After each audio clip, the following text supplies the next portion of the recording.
Flying a commercial aeroplane is now extremely safe, but it wasn't always so certain in the skies. In truth, our current level of safety is the result of some significant and quick advancements throughout the last century of commercial air flying. Unfortunately, many of these advancements occurred after horrific disasters and mass passenger deaths demonstrated the necessity for new and updated systems in the first place.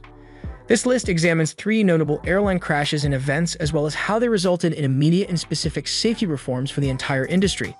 Those 3 catastrophes were heartbreaking for those who lost loved ones. However, they proved to be the catalysts of huge airline changes, saving future travelers considerably more agony. Air travel is now as safe as it has ever been, thanks in large part to these 3 terrifying historical incidents.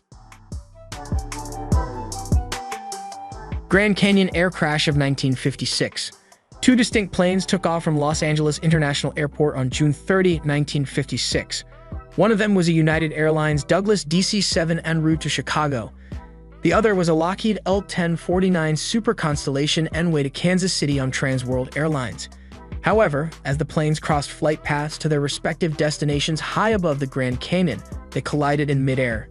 As you can expect, the disaster was disastrous. Both planes plummeted to the ground, killing all 128 passengers and crew aboard. Immediately, the country was in uproar over such a heinous act. However, the federal government moved fast, establishing the Federal Aviation Administration, FAA, less than 2 years later to oversee and regulate aviation safety. Furthermore, the federal government invested more than $250 million to improve the nation's air traffic control system.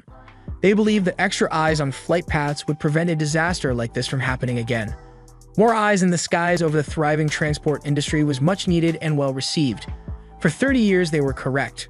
An Aeromexico DC-9 was flying out of Los Angeles International Airport on August 31, 1986, when a small private plane entered its territory. The little jet lacked a transponder, and the Aeromexico pilots simply had no idea what struck them when the 2 planes collided. The second mid-air accident caused considerably more disruption in the business. For example, the FAA started forcing light planes to use transponders anytime they entered regulated areas near airports. Furthermore, TCA's collision avoidance radar systems were installed on all major airliners. That adjustment appears to have worked as planned. No small plane has crashed with a commercial airliner in the years following.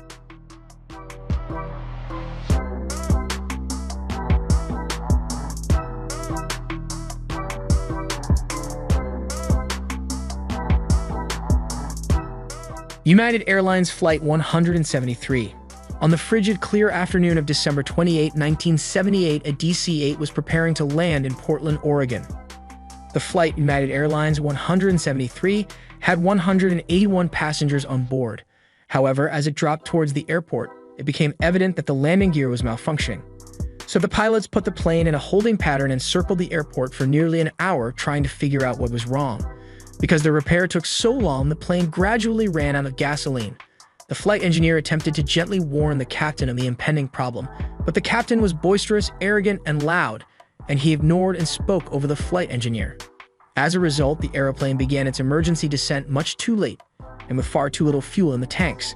It never made it to the runway and was forced to land in a Portland suburb when it ran out of fuel.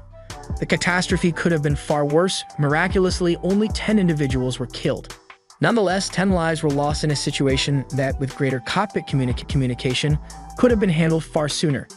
United Airlines quickly began working on new cockpit training procedures after being horrified by the behavior of the flight's captain during that hour in a holding pattern while working on landing gear issues. The end outcome was Cockpit Resource Management, or CRM. That concept is now typical among all airlines, but it was extremely revolutionary at the time. It did away with the old airline belief in the infallibility of a plane's captain over all others. Instead, it emphasized open and equal communication among members of the crew. Never again, if United could help it, would a plane go down because a dictatorial captain dominated others in the cockpit. Delta Airlines Flight 191. On August 2, 1985, it was intended to be another ordinary day at Dallas-Fort Worth International Airport. That evening, Delta Airlines Flight 191, a Lockheed L-1011, was making its final approach to land. Thunderstorms had been raging in the area all afternoon. The plane's pilots noticed lightning all around them as it fell below 1,000 feet, 305 meters. A microburst wind shear attacked the plane suddenly and without warning. The strong and quick downdraft entirely changed the wind around the jet, causing it to lose the majority of its airspeed in seconds. The pilots were helpless since they didn't know how to avoid the effects of the thunderstorm-induced wind shear. The plane plummeted swiftly and crashed into the earth approximately a mile short of the runway. It collided with a highway, smashing one vehicle and killing its driver. The plane then veered to the left and collided with two enormous water tanks parked on the airport's outskirts. In addition to the one on the highway, 134 of the 163 individuals on board the jet were killed. The FAA was understandably shocked by the crash's quick and unexpected reason, so they proceeded to research it thoroughly. Soon after, they realized severe weather was at work, and they enlisted NASA's assistance to figure out why. They had their answer after 7 years of painstaking investigation and experimentation. Hitherto unknown wind shear under thunderstorm circumstances presented serious hazards to planes. As a result, the FAA installed more modern radar and wind shear detectors on all commercial aircraft. There has only been one analogous microburst incident due to wind shear since the mid-1990s, when that direction was first pushed countrywide.